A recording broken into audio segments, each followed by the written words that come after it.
Ladies and gentlemen, let's welcome Mr. Kogan Pillay with a round of applause. Thank you. Good morning, everybody.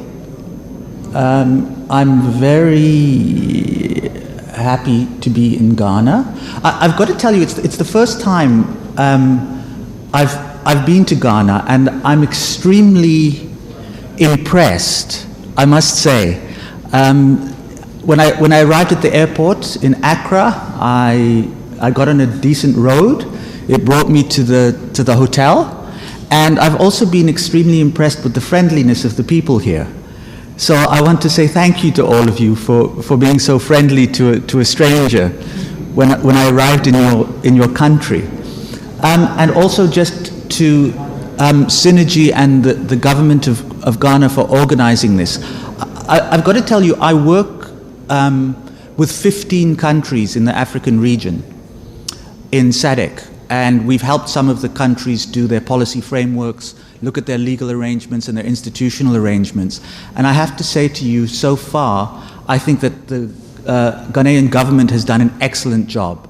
I mean, you know, the kind of messages that you want to send to the private sector in terms of mobile comfort to see these kinds of things being done, because it means there's a process to follow, and everybody understands what that process is. So I just want to say I think that the government of Ghana is doing a very good job, and I look forward to, in 5 or 6 years, representatives from the Ghanaian government speaking at conferences like this to talk about the Ghanaian experience, because I think it will be a positive one.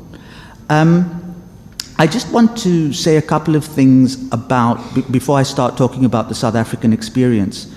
Because I was in the South African National Treasury's PPP unit for about 10 or 11 years doing PPPs there, and now I'm the head of the SADC PPP network, where, as I said, I work with 15 countries in Southern Africa to help them identify and prepare PPP projects for the market.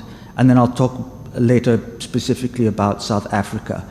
But there's 2 things I want to say to you. Sorry, I'm lying, 4 things. I came from the Treasury, so we used to like to speak quite a lot, so I jotted them down. One of the things that I constantly hear when I go, I deal with the World Bank and the IMF and a lot of the international donor agencies, is that Africa is the continent of growth, right? We've got some of the countries with the fastest rising GDPs in the world. We have a very young population, and the need for pent-up infrastructure is huge. Let me tell you something first that's depressing, and then something that's positive. The first thing is that despite seeing positive GDP development on our continent, and it doesn't go for every country, but this is a generalization done in a recent study, is that we haven't seen that translate into poverty alleviation for our people. Very important. There has been growth in GDP, but it isn't pulling people out of poverty. This is a fundamental problem. And it speaks to the market myth that once you have growth in GDP, it trickles down to the poor. It does not. Okay? It has to be a conscious effort how you do it.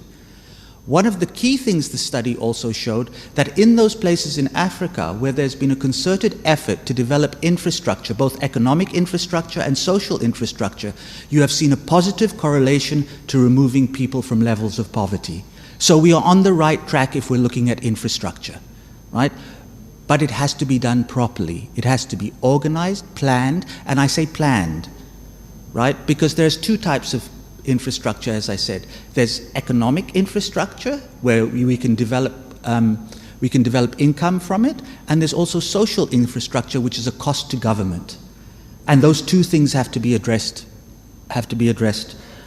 in tandem. And I now want to say a couple of things about the private sector and then about the public sector.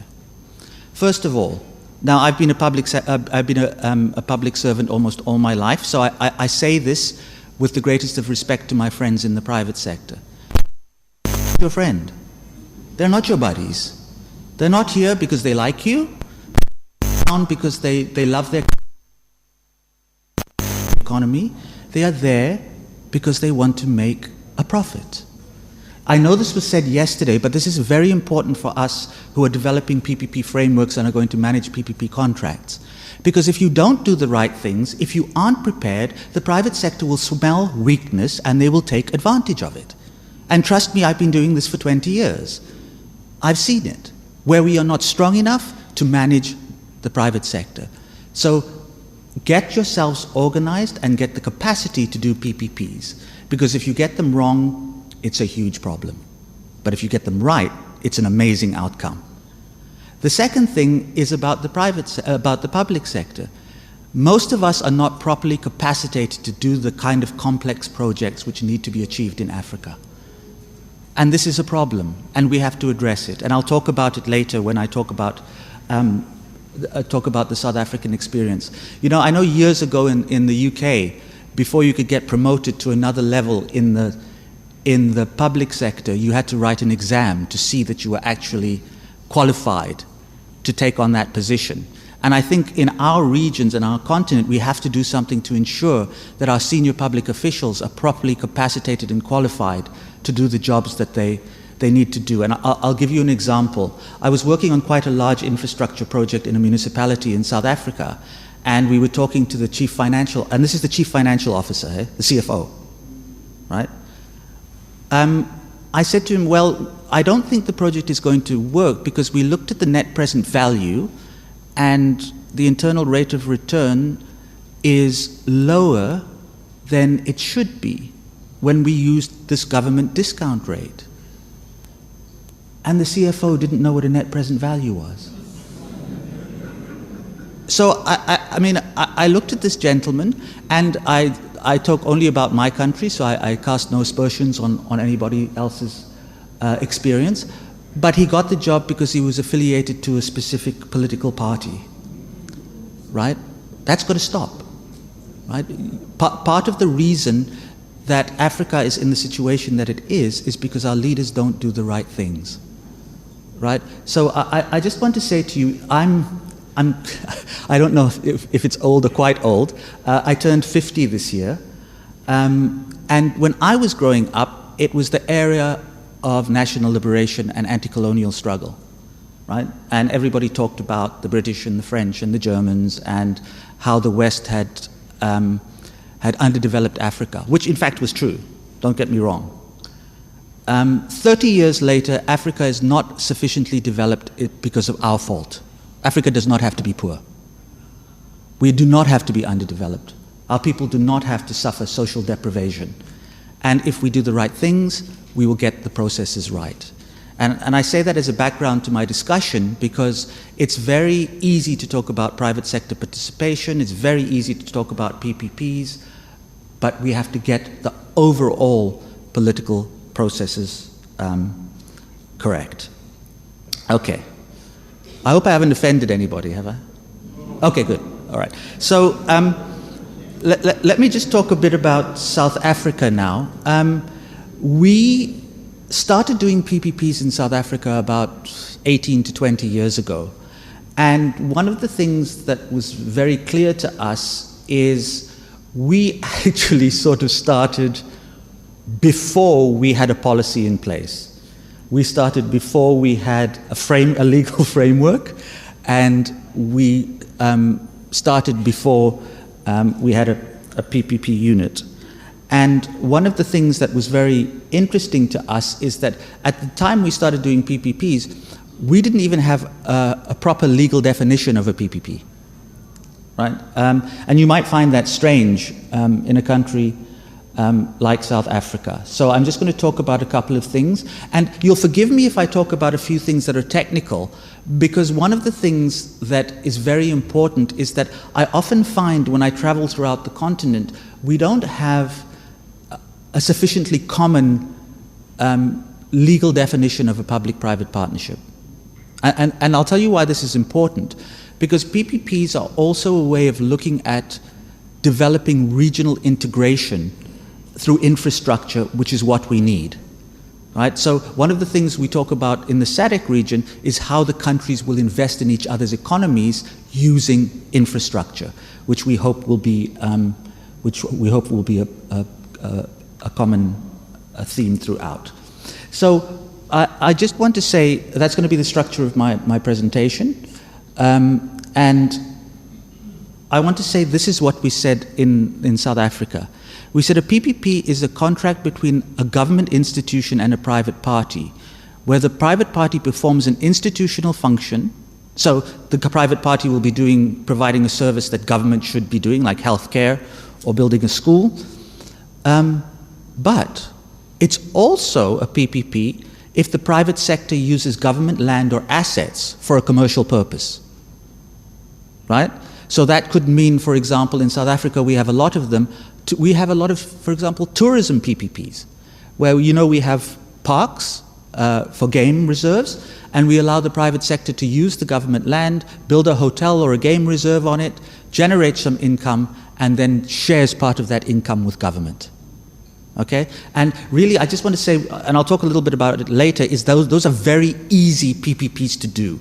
They create jobs. I mean, they're not huge PPPs like the huge infrastructure we're talking about, but they're very simple to get done. And the other thing is that, and I don't think it was sufficiently explained yesterday, a PPP is about an output specification. All right? Now, this is important. Just so we're all on the same page, and then I'll talk about less technical stuff later, which is general about PPPs, is in general, the way that governments will procure infrastructure is they will say, I want a room of 400 square meters, I want Samsung air conditioners, I want brown carpet, and I want wooden doors. And that's what we'll go to market with to procure. And this is the design I've got from our own architect. A PPP will say, I want a building that can house 400 people, it must be at 22 degrees all the time, and it must be available 97% of the time, and electricity and water must also be available to be used. And we say to the private sector, you design and manage that output. And it's a very different way of thinking about things. And I've often found that without good transaction advisors, government officials have a hard time getting around the fact that you're looking at an output, not an input. Very important. And that's fundamental to the risk transfer that was being talked about the last day and a half. And the other thing, obviously, is people talked about substantial risk, which is financial, technical, and operational risk. And the private party will then benefit through, we call it a unitary payment, where we pay the private party. And why do we call it a unitary payment? Because the payment wraps up three things to the private party. One, the cost for the operations, the maintenance, and the repayment of the capital costs. So it's a unitary payment. And it will also obviously maintain some of the profit and return for the private party. So I think it's just important that we're all on the same page there. And this is what we did in South Africa to make it very clear. And I'll just tell you, just for example, if you go to Zambia, the Zambian PPP law recognizes a management contract as a PPP. And we're saying, well, without substantial risk transfer, you don't have a PPP. So that's the point I'm trying to make. If there's no substantial risk transfer, you do not have a public-private partnership. And there are different ways along the continuum of risk that you can develop PPPs, but I'll come back to that in a couple of minutes. And the reason and in South Africa, let me tell you, we had done a PPP for the Maputo corridor between South Africa and Mozambique. We had done, okay, I'm not suggesting this is the greatest thing, but we had done 2 PPP prisons in South Africa, and we had done for the Department of Trade and Industry, we had done a head office accommodation to house the government officials. And we were starting to embark on other PPPs, similar types of PPPs, and then we realized, okay, hang on, if I do another head office accommodation, why is the risk profile different to the last one? This is a problem. Why are the funding mechanisms very dissimilar to a country that has proper capital markets? So we decided it was time to move forward to standardizing the environments, and I'll come back to that. But the most important thing I want to say to you, and Marcel talked about this yesterday, is when South Africa started doing PPPs, we did not need private sector capital. Okay? We did not need 1 penny from the private sector. The South African Treasury was flush. we could have funded any infrastructure project that we wanted. So what was the requirement that the South African government needed? Is we didn't have capacity within government, and we needed the efficiency of the private sector. Okay? And let me give you an example of how bad it was. In South Africa before 2007 and the financial crisis, we had been collecting, our tax system had become so efficient, we collected more money than government could spend. That's the first thing. The second thing is that government departments were giving billions of rands back to the Treasury at the end of the fiscal cycle for infrastructure because they couldn't spend it. They didn't know how to prepare a project. They didn't know how to build the infrastructure. I'll give you one example of a province in South Africa that at the end of 1 year gave back 4 billion rand to the Treasury because they didn't build school infrastructure. 4 billion rand. The money was there, but it couldn't be spent. So when we embarked on PPPs, we said, all right, let's do it. And we will raise private sector capital for a couple of reasons, but the main reason is because where the private sector's cash is at stake, they will help the process run through, and they'll enforce the efficiencies on the special purpose vehicle. And I'll give you another example. The private sector is not necessarily more efficient than the public sector. Okay? So I just, there's been a lot of talk about the efficiencies from the private sector and what the private sector does, etc., and so forth. Where the private sector performs well is when you put their money at risk. You don't put their money at risk, they'll treat you like a government agency. Let me give you an example. In our head offices in Botswana, one of the toilets on our floor, in the men's toilet, hasn't been, the toilet seat and the light in the cubicle hasn't been replaced for 6 weeks, right? And it's run by a private sector entity, and we pay them our rent every month religiously, but that maintenance hasn't taken place. When I worked in the Treasury, we had, and it doesn't matter who the company is, who was contracted to do IT support services for the Treasury officials, and our contract said that they have to attend to a query within 4 hours.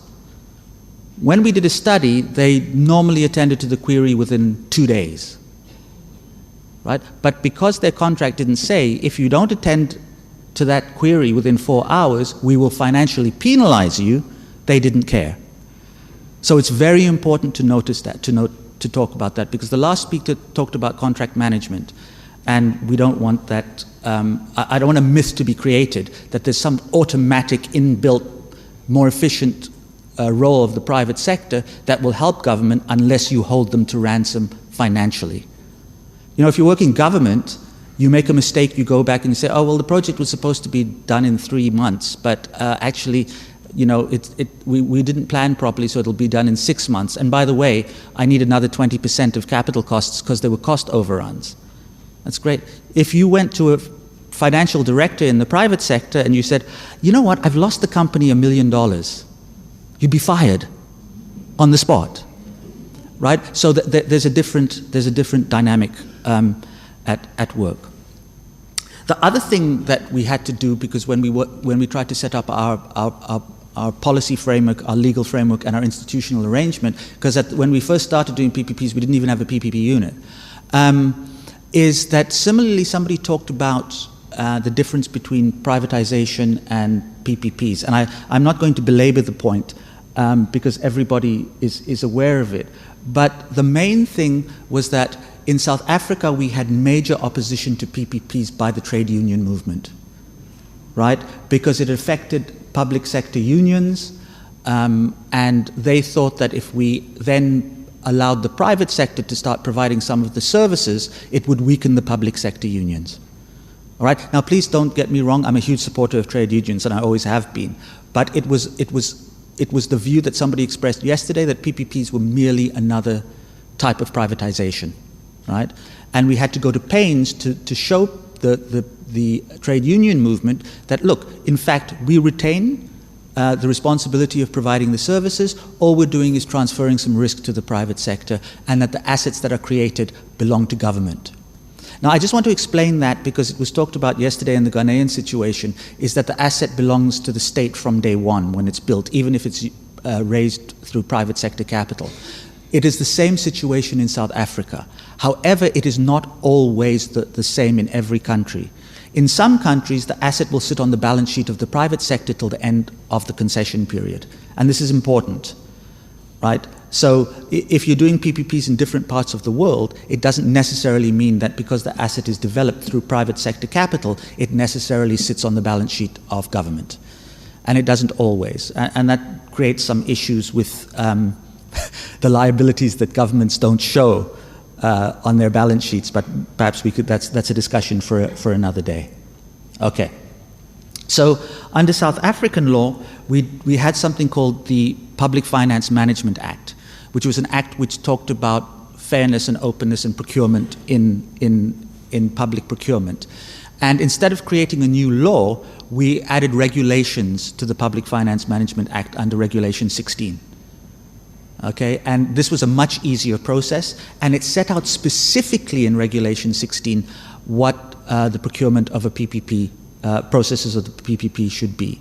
But more importantly, it demarcated the difference between PPPs and traditional procurement. And I think this is just one thing that I want to emphasize that I don't think came out clearly enough yesterday. PPPs are not an alternative method of service delivery. PPPs are an alternative method of procurement. The outcome is service delivery. Okay? So it's a different method of procuring infrastructure and services. It is not the solution.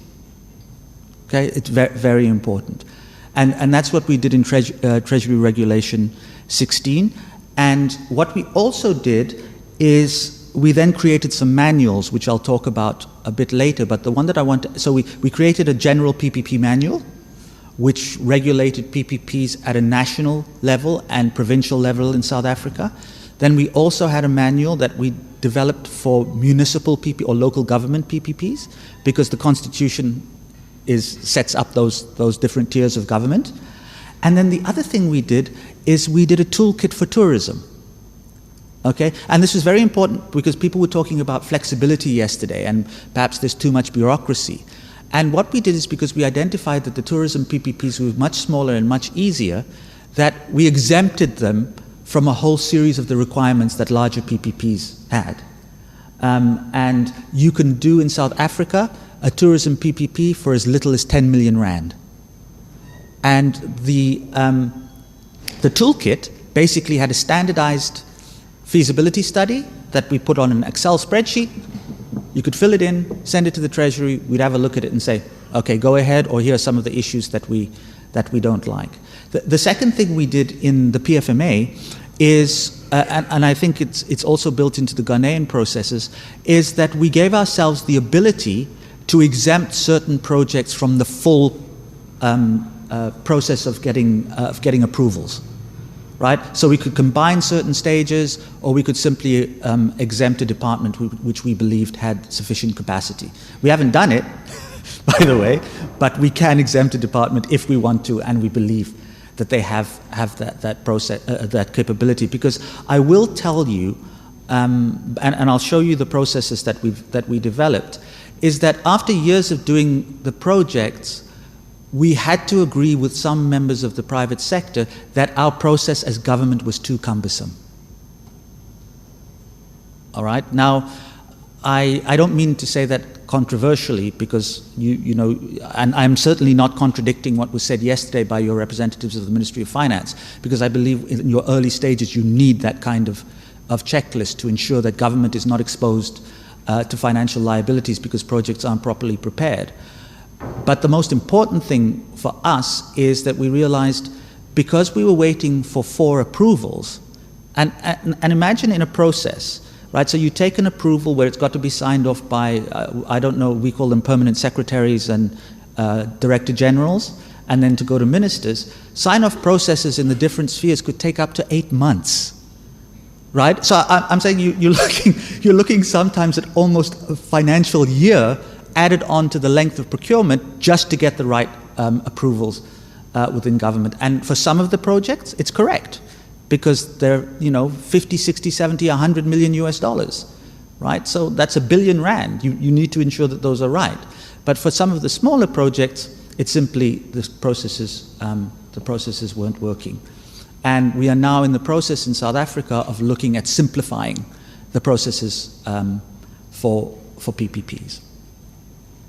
Okay, so the 3 tests that we've always done for a PPP, and people talked about it yesterday, was the first one was affordability, okay? And that's whether it's affordable to government or whether it's affordable to the end user. Whether or not it was appropriate for a country where there were so many poor people to toll roads. Now, we still had to build the roads. There wasn't sufficient, later on there wasn't sufficient capital and all those kinds of things. But just to give you an example, South Africa has 50 million inhabitants, okay? In the urban areas, we have 24% unemployment, and in the rural areas, we have close to 50% unemployment. Okay, so massive levels of it. In fact, I don't know if you know this, but the World Bank has identified South Africa as the most unequal country in terms of income and distribution of wealth in the world. And yet we're tolling roads. Now, if you talk about economic integration, the ability for a citizen to get to one place from one place to another should be a public good and enable that person to make that trip without the hindrance of paying for it. Now, I'm not saying right or wrong. I'm just saying these are some of the debates that we were having in the country about that, because there's massive tolling of roads all over South Africa. And let me give you an example. Most of my family lives in a city called Durban, which is on the coast of KwaZulu-Natal. If I drive from Johannesburg to the south coast of Durban, it costs me, just on a one-way trip, about 280 South African rand. Okay, so that's about 28 US dollars. Right? Now, I can afford that. But in a country where most people cannot even buy a loaf of bread, that's a significant difference. And it's not just the fact that the common argument is that the user will pay, so it's the middle classes that pay who can afford cars. It's other people need to use those roads. And the taxis use those roads for transportation. So these were a number of the questions around affordability for both government and the end user. We also talk about value for money. Okay, so essentially what value for money means for government is, and this is a point that I'm trying to make because government officials in South Africa really misunderstood what we meant by value for money. They thought it was the cheapest quote. Right? So if 3 bids came in, one was $80, one was $70, and one was $60, they thought value for money was $60. It's not. Value for money is the difference between government trying to achieve the same outcomes with the risks added to that number. So just say it would cost government $100 to build a piece of infrastructure. Typically what we don't do in government is then add on the risk for overruns and time overruns for cost and time. So then it's $110, and then you add on the other risk, so it's probably $150, right? And we're saying then if we develop a private sector bid and it's $130, the difference of the $20 is value for money. Okay, is that clear to everybody? Okay, clearly it's not clear. But basically it's trying to say that all things taken into account is if the private sector can do the same thing while retaining certain of the risks, if it's cheaper, then we've got value for money. Okay? And by the way, when a bid comes in, if the private sector one bid is slightly more expensive, but the private sector was willing to take on more risk, it might be better value for money for government to take the more expensive bid and not the cheaper bid. And that's something very important that we have to understand about PPPs. Because, you know, there was talk about yesterday the length of time projects took. In South Africa, we have, and I'll talk about this too, the the requirement to do a PPP is demand-driven. So there's no policy in South Africa that requires that people look at a PPP option before procurement takes place for large infrastructure projects. And part of that is a problem, because what happens is, if a politician or a senior official doesn't like a PPP, they simply won't look at it as an option. And we need policies which require in the procurement processes that officials look at a PPP process. And then, of course, the thing that drives value for money is appropriate risk transfer. Okay, and one of the things I just want to emphasize from yesterday is it's appropriate risk transfer. Right? It's not any risk you want to get rid of because you're government and you think, okay, I'm too lazy to manage this. Let me give it to the private sector. There are certain risks as government you will retain because you're in the best place to actually manage and mitigate that risk. Right? So you can't dump it because you're going, oh, thank you, God, I don't have to deal with this thing anymore. It doesn't work like that. There are certain risks that the private sector will take, and there's certain risks that government will retain. Okay? And also, it forces us as government to look at those risks, understand them, cost them, and understand how we're going to mitigate them. So we developed what we call a PPP. Oh, geez, doing the wrong thing. Okay. I promise I'm not technologically challenged. Okay. Okay, I am technologically challenged. Okay, just let me not use the pointer. We developed a PPP life cycle. And by the way, when we developed this PPP life cycle, I want to tell you that we had extensive consultations with the private sector, right? To say to them, all right, what are the kinds of things we need to do in collaboration with you to make the whole process feasible and the outcomes the best for government and the public than the private sector. And we said, all right, first of all, we're going to have an inception phase. And during the inception phase, a government department will come to the National Treasury and say, I want to do a PPP project, and we'd like to register the project. Then the PPP unit works directly with the line department in the inception phase to appoint transaction advisors and do the feasibility study. Okay, and this is very important. We don't allow the line departments in South Africa to do the feasibility studies without the oversight of the Treasury.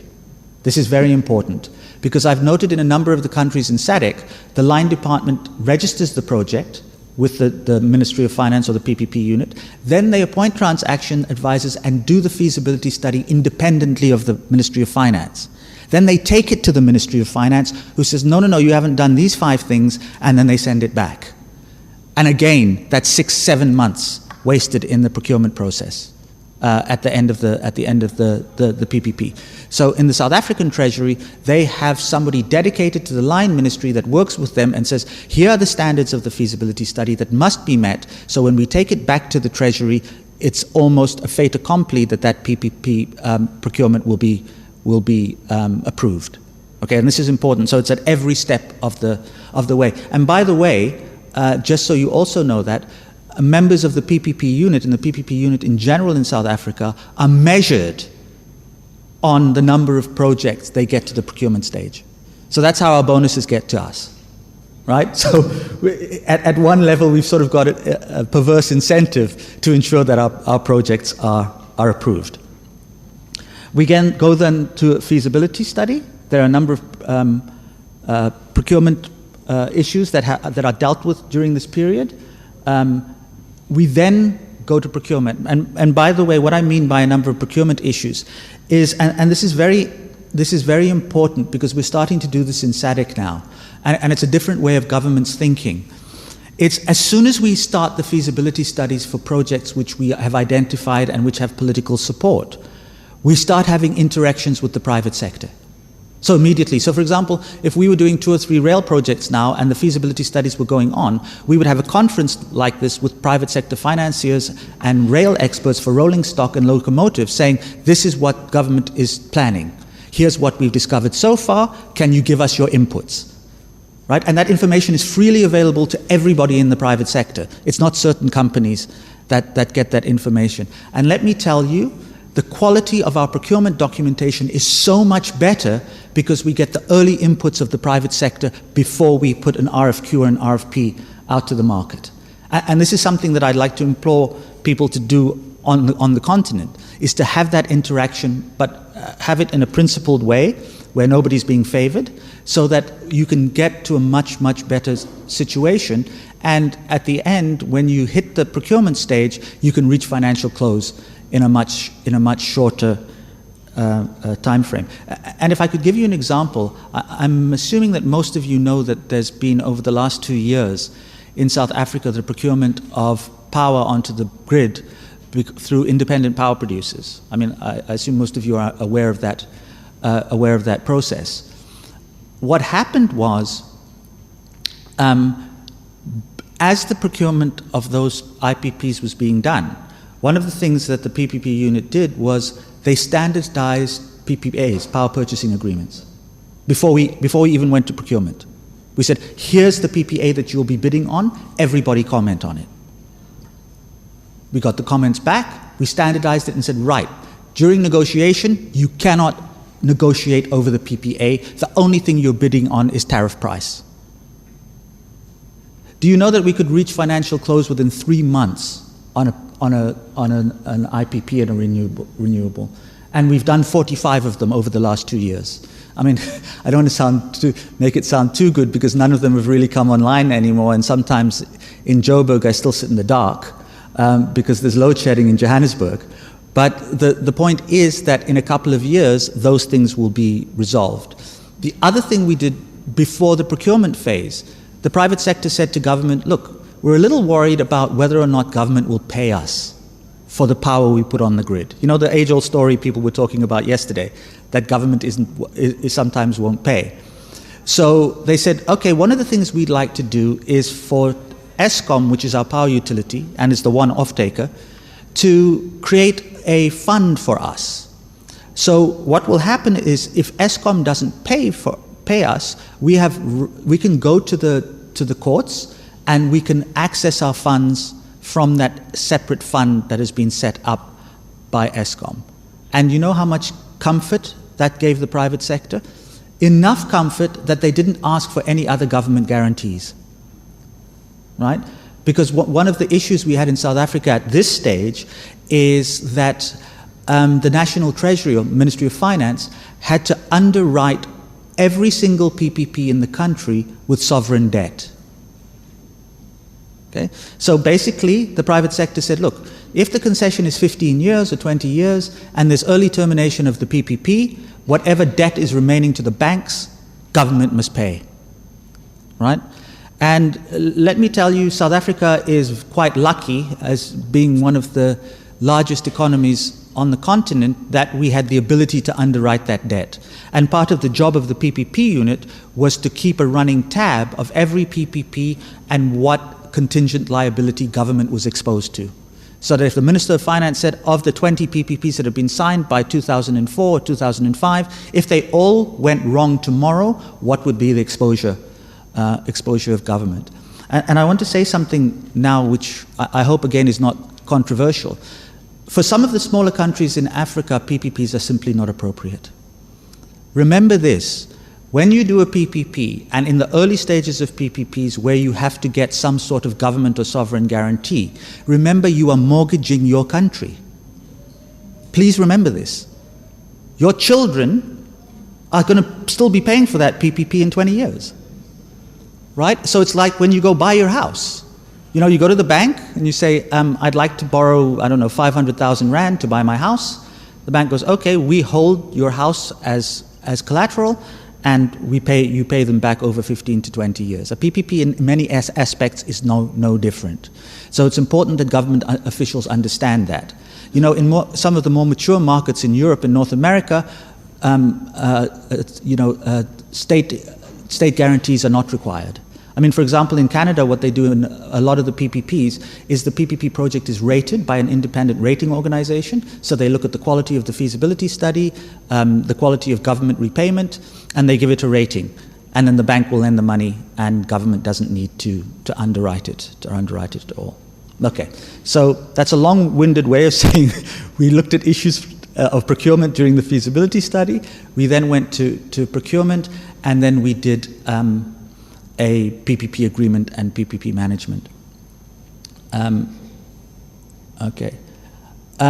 we standardized in our PPP manual and our PPP standardized provisions a number of things. So I talked about the standards for a feasibility study. There was something we call black economic empowerment, which doesn't really relate to you, but it is a policy of government in South Africa because of apartheid to allow black companies to participate in large projects so that you can build skills and build black businesses in South Africa, and that's framed in a whole policy framework, but is not relevant to you. But you could look at it as like local economic content when a PPP is done. The four things that I want to just raise out of this is numbers 6, 7, 8, and 9. And the most important thing is number 6. And if you don't mind, I'll spend a few minutes talking about it. What we've realized in South Africa in the early stages, the private sector used to complain about pipeline. They said, no, you've got like 10 PPPs in feasibility study, but when are they going to hit the market? Right? So it took us a couple of years, then we got over that hump. The projects hit the market, and then they were procured and implemented. And I can say this openly now because nobody will be embarrassed in South Africa anymore. When we looked at those projects 3, 4, 5 years into implementation, not one of them was showing value for money anymore. Not one. And the reason is because the government managers, project managers, didn't know how to manage a public-private partnership. So the risks that were supposed to be transferred to government were sliding back to government. Right? And this was a fundamental issue because political opponents of PPPs kept saying, no, but look, these things are not showing value for money, and they're costing government more than they should. And I'll give you an example. One of them was the first PPP prison that was built in South Africa, because we took something called, we have something called green papers and white papers, which are government policies. And the PPP prisons complied with the policies on the treatment of inmates in jails. Right? So, not that I suppose it depends on your point of view, but if you go to a PPP prison in South Africa today, you'll notice that inmates are treated in a humane way, the prisons are not overcrowded, prisoners get rehabilitated, and they get decent food and decent health care and those kinds of things. If you go to a state prison, the prisons are overcrowded, people are exposed to sexual and physical violence, there's a high prevalence of AIDS, and people are not given the right to rehabilitation, right? Although it's government policy to do those things. So a lot of people who were opposed to PPPs but said, look, we're putting these people into like hotels. They're there to be punished, right? And one of the things that we did was when we were looking at the management of PPP agreements is we said, we've made a fundamental error in the feasibility process. Because what governments do is they create an output specification for a PPP which they themselves would never adhere to as government officials. And I'll give you a different example. I did a lot of PPPs for fleet management for 17 national departments where we got a private sector partner to provide fleet to government departments. When I went there to work with the National Department of Transport on the output specs for fleet services, whereas we were procuring Toyotas and Hyundais as government for officials, people wanted Mercedes and BMWs. So the Treasury had to say, no. The output is wrong. The output is you need a 4-cylinder car with air conditioning that's maintained, that runs all the time, and if it needs maintenance, the private sector will maintain it. That was the output that people had, right? So we have to be very careful when we look at the management about PPPs that in the feasibilities, the output specifications are reasonable. right? We must, as government officials, understand what we need to achieve through those output specs. And the other thing is that we found is that those people managing the PPPs, once they were being implemented, were not part of the process during the feasibility study and the negotiations.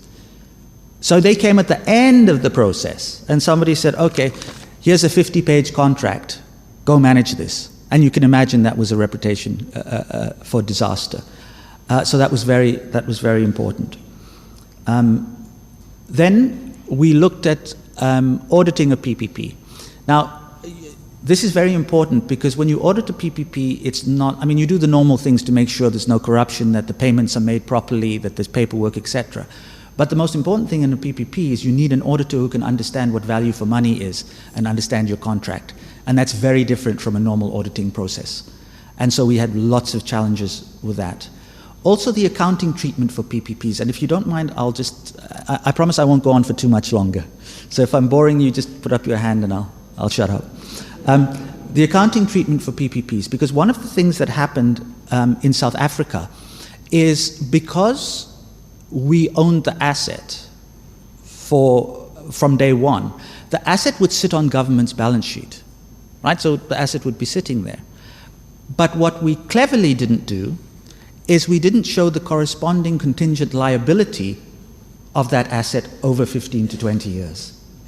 And this is fundamentally wrong. I mean, I remember going to the meeting at the World Bank where they talked about developing nations which were doing PPPs and keeping them off balance sheet. And when they were assessing the countries for loans from multilateral organizations, the true state of the country's finances were not reflected. So it's very important that when you do your PPP, if you have the assets sitting on your balance sheet, you best have the associated liability sitting there. And then yesterday somebody talked about the introduction to project finance.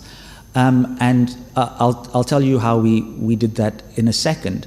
So the first thing we did was we did the PPP manual, which is the top one, which looked at all the regulations for PPP agreements, PPP processes. And then we had something below, which is the yellow book. We called it standardization. Okay? And what did standardization do? Standardization took a basic PPP contract as the basis of every PPP in the country. All right? So that when we went to negotiate PPPs, we weren't arguing over certain areas. Let me give you an example. In some of the earliest PPPs, the private sector was trying to negotiate away or share construction risk. Now, for everybody who knows anything about a PPP, construction risk belongs to the private sector, right?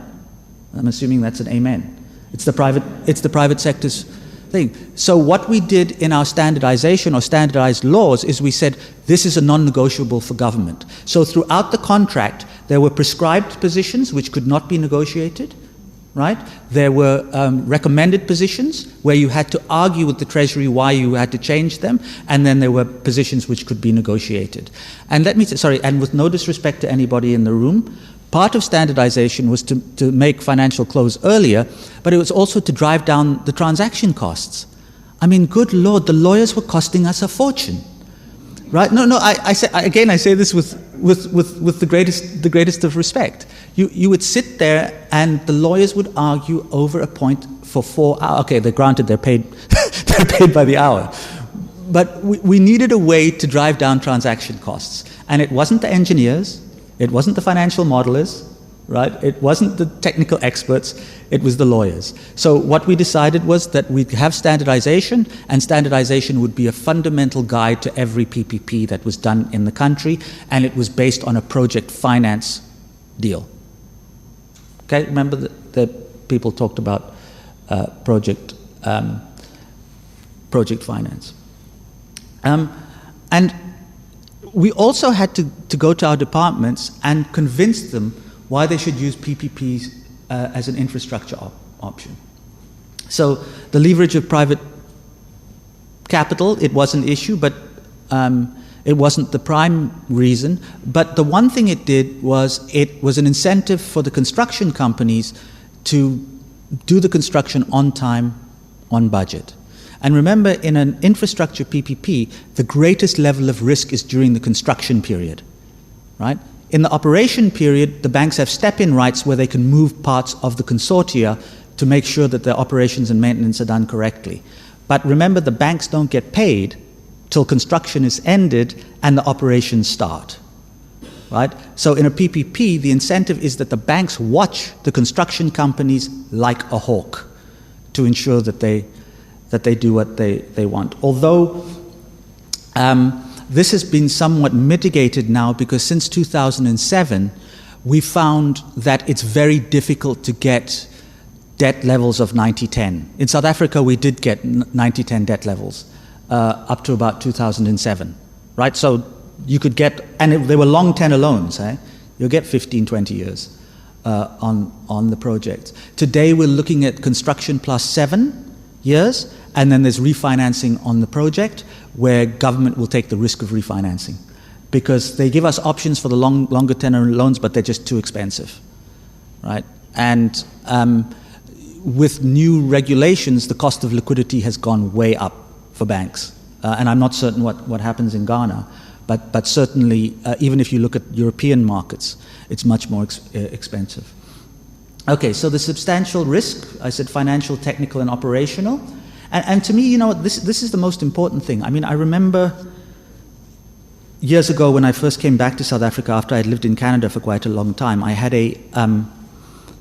I hired a domestic worker to help in my house, like a housekeeper. And she fell ill one day, and she didn't have private insurance, and I took her to a public hospital. This is in Johannesburg, right? I promise you, I would have not taken my dog to that institution. The place was a chaos, the infrastructure was falling down, the nurses and doctors were rude, there wasn't sufficient courtesy and empathy towards the patients. It was because everybody was working in this environment that was so terrible, right? And if that had been a PPP hospital, it would have been an incentive for public nurses to work in there. And I tell you, where we've developed public-private partnerships for infrastructure for hospitals, public sector nurses want to go and work in the PPP hospitals. They don't want to work in the state hospitals. They want to work in the PPP hospitals. And it's so crazy, because essentially infrastructure for healthcare shows the least benefit to people. It's clinical services which show the most, but that's just an example. So financial, technical, and operational. And one thing about the financial risk is that we have found now that government is having to put in significant amount of capital for large projects. So I would guess, if I think about the South African environment, on a large-scale PPP, we're putting in about 25% of the capital ourselves as government, right? And sometimes it's more, but it depends on the project, so that we can bring down the cost of capital. And we say the transfer of risk because it demonstrates value for money. I want to say something to you now, and again, it's not to be controversial, because I think every government must start with value for money calculations. But the discussion was made this morning to show that in many countries, the base data to do a value for money calculation doesn't exist, where there are greenfield projects. So in South Africa, what we do is, in certain projects where we know we want private sector participation, our feasibility study looks at costs.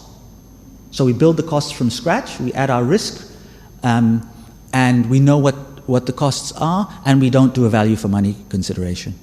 We just assume that it's going to be a PPP. And I'm not suggesting anybody should follow this course of advice yet, but in some sectors it's so obvious, why would you do a value for money calculation? It's just a waste of time and money to go and do it. Okay. As I said, we get better service delivery mechanisms, and it's the long-term maintenance of public infrastructure, which I think is the most important thing, because the infrastructure is merely a mechanism to provide services, right? The infrastructure is not the end result. Okay. The other thing that I just wanted to emphasize is that the good thing about a PPP is, you know how difficult it is for government entities to manage large-scale budgets over different planning years. So you might have 2 billion rand, and you're trying to manage that over 2 or 3, we call it the medium-term expenditure framework. If you have a PPP, it's like paying your bond or your mortgage. You know exactly what your payment is going to be every month, right? And you pay it back, or you know that you've got income-generating PPP like a toll road, and government will benefit from that toll road. By the way, just a word of advice: never ever give any state guarantees on toll roads. We have made such mistakes with that in South Africa, you'll never guess. Right? And I was talking to a colleague earlier before I started to speak, is we provided what we call sponsorship guarantees to the private sector. We called it Chapman's Peak. It's a toll road in Cape Town. It ended up costing government 30 million rand a month. And it was supposed to generate income for government. And because there wasn't enough traffic, government had to pay the operator to ensure to keep the toll road open. So walk away from that if the private sector is asking for it and you know you can't afford it. The other thing is the development of a proper business case. And can I just say something to you? Yesterday when the lady from the Ministry of Finance was talking about the process that you have, for large-scale infrastructure projects, you should follow that process whether or not they're PPPs. This is very important, because the rigor that goes into a PPP process at least makes government look at all the relevant issues. What are the actual costs that we need to incur? What are the risks that need to be identified and mitigated? And what is the correct type of procurement method? So I'll tell you what they've done in South Africa in just a bit, but we've got something now called the PPP test. So for any project over $50 million US, don't come to the Treasury unless you've done a PPP test, because it will not be funded.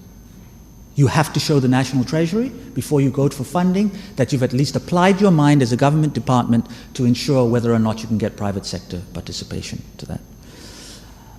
We are then the managers of service delivery, and we measure the outcomes. So this is good now. So as government, we can be measured. So how many outpatients were there at that primary healthcare facility? How many children did you vaccinate against malaria? Right? So all those things that government is trying to achieve, we can then measure very clearly. And that's part of the problem with normal procurement, is there's hardly any way for government to be judged sufficiently. Okay. So what we did in South Africa was in 2000, there was a cabinet memo. I mean, this is just detail. And we were put in the budget office of the National Treasury so we could have access to everybody's budget. So if a department came to us and said, no, we've got money, we could just go down to the 6th floor and say, okay, show me the Department of Education's budget for infrastructure, and we can see what's going on there. We reported to a DDG. The head of the PPP unit is a chief director, and the PPP unit played several roles. One was the role as a regulator, the role as a enabler, and the role as a promoter. So part of my job when I was in the Treasury was to actively go to the private sector and government departments to drum up PPP business, because we thought it was a good idea. Okay, so as I said, there's part of the problem in the past is the PPP unit used to be demand-driven, but now with the new PPP test, we've created a way through the procurement of infrastructure where those projects over a certain value, and they're on the National Development Plan, etc., and so forth, can be driven into a PPP process. People thought it was always a conflict of interest that we provided both technical assistance and regulatory oversight for PPPs. And so the PPP unit is trying to separate those two things now. So for example, on my project, I provided technical assistance to my line department client, and I also sat with the Treasury and provided the sign-off on the project. And people were saying, okay, that's a problem. And as I said, we do transaction advisors, we procure project officers, we approve the feasibility studies, we even help the department overlook the selection of preferred bidders, and the execution of the PPP agreements. Now, I must tell you something about that, is that part of the reluctance originally in South Africa to do PPPs was because the procurement process was so much more transparent than normal procurement. So you could imagine, and you know who they are, the people who did normal procurement didn't want PPPs because they couldn't fix the outcome of the procurement process. And part of that is because you had to have a Treasury approval. So Treasury will say, well, how did you pick the preferred bidder and reserve bidder? What did they score on technical and financial? What risks are they willing to take? What is their financing agreement? So you couldn't fudge any of those issues when you do a PPP in South Africa. So, and especially at provincial level, people don't like to do these. And I'll give you an example. We had a PPP for the Department of Justice called Monies in Trust. So, if you go to the police stations in South Africa and you pay bail, or you're ordered by the court to go and pay child support to your spouse, etc., all those things were being done manually. So there was about 200 or 300 million rand a year that was going missing throughout the country because of the manual payment center. And the Director General, so he's the top civil service, said, no, this is nonsense. This is not what government should be about. We should be able to track these funds. So he said, please come and do a PPP feasibility study. We came in, we said, look, we can, at very minimum, we can save 100 million rand a year, which we will then be the unitary payment to the private sector, right? So we'll pay them out of the savings for government's leakage. But fortunately, the Director General did not die, but when that project went to market, he was shot. Because clearly there were interests that were tapped into that 300 million rand a year that was leaking. So I'm not trying to say that all of South African procurement is like that. That was an exception. So I'm just, but I'm just saying that I've seen it in other countries where I work in SADC. Ministers, once we say, okay, here's a procurement process, it'll be overseen in this manner, and they say, oh, you mean we don't sit on procurement as ministers? No. It's done by senior officials, and we'll tell you who won from a technical point of view. They don't want that. Okay. All right. So here is the way that the PPP unit is set up at the moment. There's the minister, the Director General, and then what we call a Deputy Director General who manages a section of the PPP unit. And then the head of the PPP unit would be equivalent to what you would call a managing director in the private sector. And then he has or she has a series of directors below them who manage the sections of the PPP unit. I must just tell you, if you look at the very bottom, we recently added something called the Performance Monitoring and Evaluation section of the PPP unit. And that section actually works with every single department that's doing a PPP, and they have to report to that section on whether or not the PPP contract is being managed properly. It's kind of embarrassing. As government, we can't do proper feasibility studies, so we hire the private sector. Okay, it's not our job, so we should get the right advice, as PwC said yesterday. And then we can't implement the project, so we get private sector people to do it. Now we can't manage the damn thing, right? So in South Africa, we're hiring private sector people to manage the PPPs on behalf of government. So I often say to people in government, what are we being paid for? No, and civil servants in South Africa are extremely well paid. But I just think it speaks to the nature of capacity and remuneration. And another thing, somebody also talked about it yesterday, I think it was Marcel. You cannot do PPPs properly unless you remunerate your PPP unit staff correctly. Okay, let me just repeat that. You cannot do PPPs unless you remunerate your PPP unit staff correctly. In the first 4 years of the PPP unit in South Africa, the top 5 people were all recruited to the private sector. And there was government's institutional knowledge gone. To the point where government had to release us from government pay scales, right? So that they could at least give us decent remuneration so we wouldn't go to the private sector. And this is very important because if you lose institutional knowledge for things like this, you're in serious trouble. And now the PPP unit is it's just been signed into, approved by the Parliament. They're being called something called the GTAC, the Government Technical Assistance Center. And the PPP unit now sits in the GTAC. And basically anything that has to do with procurement of infrastructure of any kind goes through the GTAC. Right? And it's the filter for the National Treasury's procurement. And it's really good because that means we catch all the projects that people are trying to put into somebody's back pocket. We say, bring that project, it must come here. Right? So it's a very positive outcome for the PPP unit. Okay, so let me just tell you, by 2008, so, not too bad, this is what we had done, is office accommodation PPPs, information technology PPPs, healthcare, and what we call them co-location hospitals. And this is just something that people in Ghana might be interested in, is we do a PPP where the private sector, Netcare has been the most successful bidder in South Africa for these PPP projects.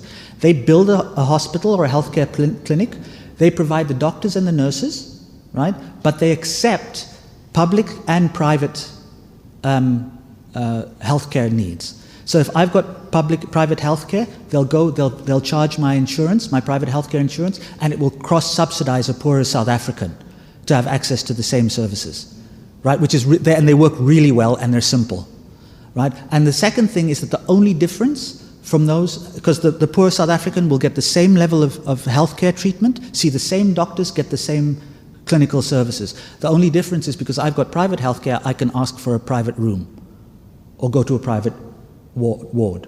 But apart from anything else, the level of service is the same. As I said, I'm not sure it's the greatest example, but we've got correctional facilities, fleet management services, and many, many small ecotourism PPPs, the private use of state land for commercial purposes, and we find that particularly good for municipalities or local government that have lots of land that goes unused. Like in one of them, they gave the private sector use of the land for 25 years. The private sector has built, what do you call these things, a commercial center, a mall, a shopping mall. And government gets money from it every month. I'm almost done, Mr. Director. Okay. And municipal water services. And I just want to say one quick thing about water services. We find them the most difficult things to do in the whole region. Because, access to water has become so highly politicized that it's difficult even to get a decent technical solution together. I just want to say, because these are the most recent, up to 2012, we've had, and these are private sector contributions to infrastructure. They're not the total. We've had 16,897 rand of contributions to municipal infrastructure, including SANRAL. We've had 21 billion rand up to 2012, and the total private sector contribution to public infrastructure so far has been 38 billion rand, but if you add the IPPs, because we don't have the final numbers yet, but it would be roughly in the neighborhood of 100 billion rand towards public infrastructure. So, all in all, with its hiccups and the problems that we've had, quite a successful PPP program. And that is it, and I thank you for your time and your consideration.